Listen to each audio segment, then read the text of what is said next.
Guys, ಇದು ಬಂದು ಶುಕ್ರವಾರದ ವ್ಲಾಗ್ ಆಗಿರುತ್ತೆ.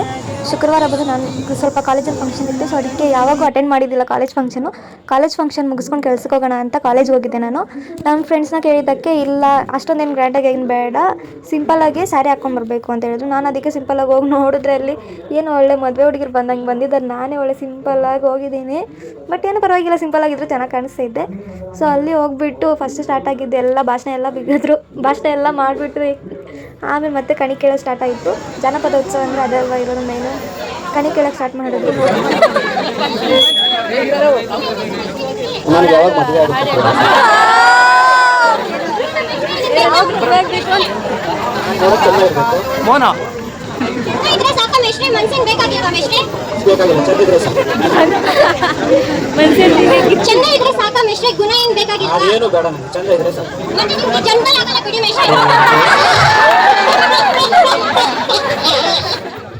ಕಣಿ ಕೇಳಿದ್ಮೇಲೆ ನೆಕ್ಸ್ಟ್ ಸ್ಟಾರ್ಟ್ ಆಗಿದ್ದೆ ಯಕ್ಷಗಾನ ಡ್ಯಾನ್ಸು. ನಿಜವಾಗ್ಲೂ ಸೆಕೆಂಡ್ ಇಯರ್ ಅವರಂತೂ ಸಖತ್ತಾಗಿ ಮಾಡಿದ್ರು ಡ್ಯಾನ್ಸು.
ರಮೇಶ್ ಶಾಸ್ತ್ರಿ ಅವರು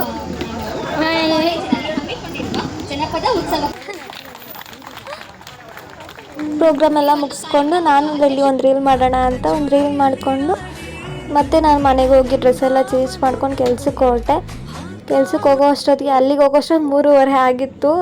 ಪಾಪ ನಮ್ಮ ಸರ್ ಏನು ಅನ್ನಲ್ಲ. ನಾನೇ ನಮ್ಮ ತಂಗಿ ಇದ್ಕೊಂಡು ರಜಾ ಹಾಕೋ, ಸುಮ್ಮನೆ ಏನಕ್ಕೆ ಬರೋಕ್ಕೆ ಹೋಗ್ತೀವಿ ಇಷ್ಟೊತ್ತಲ್ಲಿ ಅಂದು. ಬರ್ತೀನಿ ಅಂದಮೇಲೆ ಹೋಗಲೇಬೇಕಲ್ವಾ, ಇಲ್ಲ ಹೋಗಿಲ್ಲ ಅಂದರೆ ಮತ್ತೆ ಅವ್ರಿಗೆ ನನ್ನ ಮೇಲೆ ನಂಬಿಕೆ ಹೋಗುತ್ತೆ. ನೋಡಿ ಹೇಳಿನೂ ಬಂದಿಲ್ಲ ಅನ್ನೋದೊಂದು ಬರುತ್ತೆ.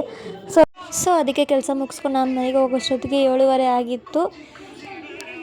ಜಾನಪದ ಎನ್ನುವುದು ಆ ಕಾಲದಿಂದ ಈ ಕಾಲಕ್ಕೆ ಜನರಿಂದ ಜನರಿಗೆ ನಮ್ಮ ಪೂರ್ವಜರಿಂದ ಬಂದಂತಹ ಆಸ್ತಿ ಆಗಿದೆ. ಸೊ ಈ ನಿಟ್ಟಿನಲ್ಲಿ ನಾವು ಜಾನಪದ ಕಲೆಗಳನ್ನು ಉಳಿಸೋಣ, ಬೆಳೆಸೋಣ. Thank you for watching. Please subscribe our channel. Thank you. Bye.